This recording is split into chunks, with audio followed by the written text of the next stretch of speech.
Il y a 20 ans, il n'y avait rien. On ne parlait pas de plaie. Chacun faisait évoluer sa cicatrisation avec ses... Il n'y avait pas le mot plaie et cicatrisation n'existait pas.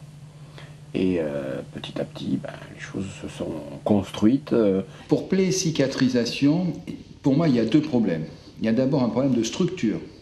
Parce que si on repère d'autant mieux des activités qu'elles se réalisent à un endroit donné. Or, les problèmes des plaies, je vais parler d'abord des ulcères de décubitus, c'est un problème qui touche tous les services. Et le groupe qui va s'occuper plaies et cicatrisation à l'intérieur de l'hôpital, finalement, intervient comme prestataire de services dans beaucoup de services. Cette activité-là n'est quasiment pas capturée. C'est déjà un premier point. Et ensuite, le deuxième point, c'est que quand bien même on a créé une unité spécifique qui s'occuperait des plaies et cicatrisation, ce qui est loin d'être le cas dans les hôpitaux, quand bien même on aurait créé cette unité, on n'a pas de bons indicateurs réels de la sévérité des patients.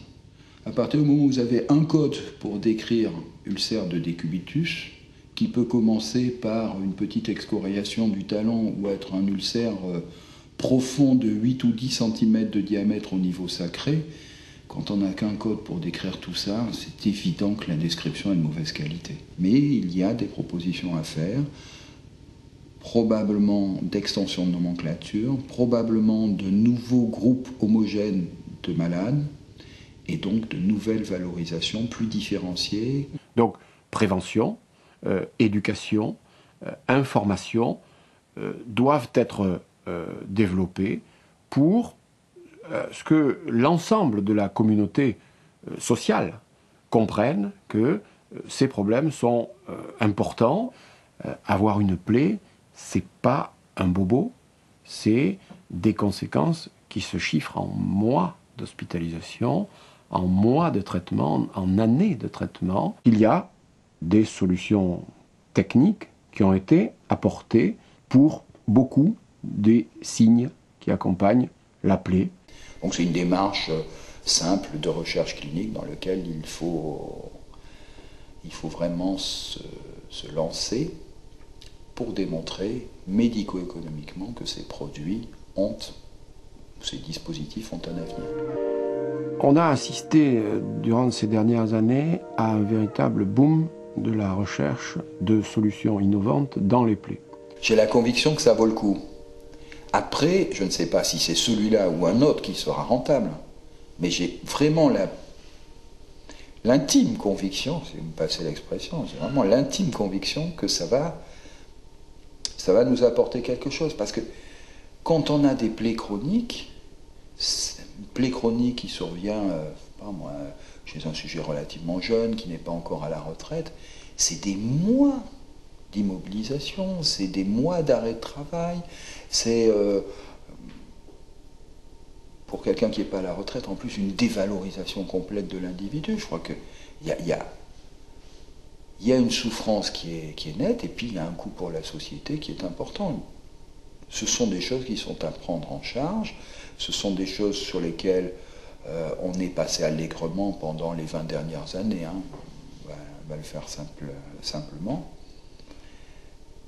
Les prendre en charge, les évaluer, mais je pense qu'on verra des choses.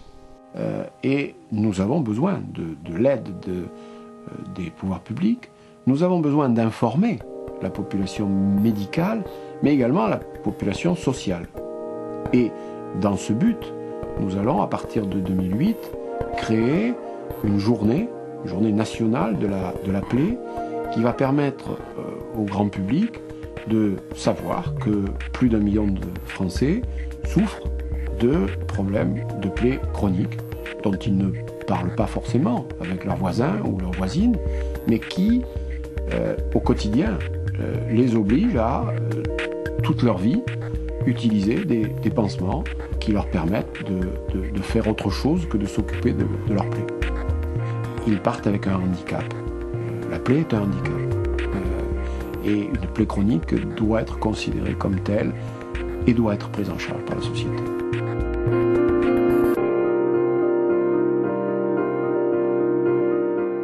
La plaie, c'est un vrai problème avec des vraies solutions et des vrais spécialistes formés pour trouver ces solutions, c'est-à-dire le traitement des plaies. Vous êtes médecin, vous êtes soignant, vous prenez occasionnellement ou assez souvent des patients qui présentent des plaies aiguës ou chroniques, des ulcères, des escarres, des plaies traumatiques, et vous avez réussi à avoir une formation dans le domaine, mais vous pensez que les choses pourraient être plus médiatisées, plus connues, que votre travail devrait être reconnu, que vos patients devraient être plus mis en avant, car leur problème est souvent caché.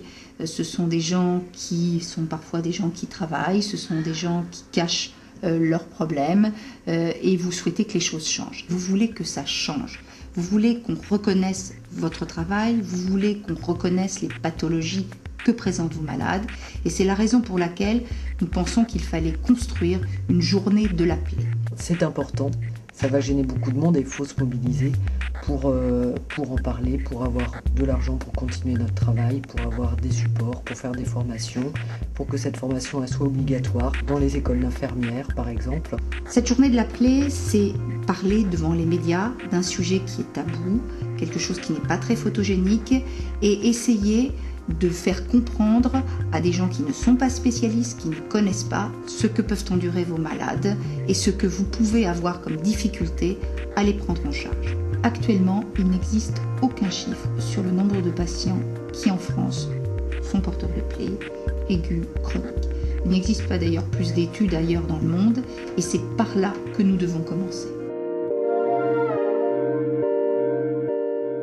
Si l'on ne dispose pas de chiffres sur le nombre de patients qui sont porteurs de plaies en France, c'est parce que ces patients sont disséminés un petit peu partout sur l'ensemble du territoire, et aussi bien à l'hôpital, en ville, que dans des institutions.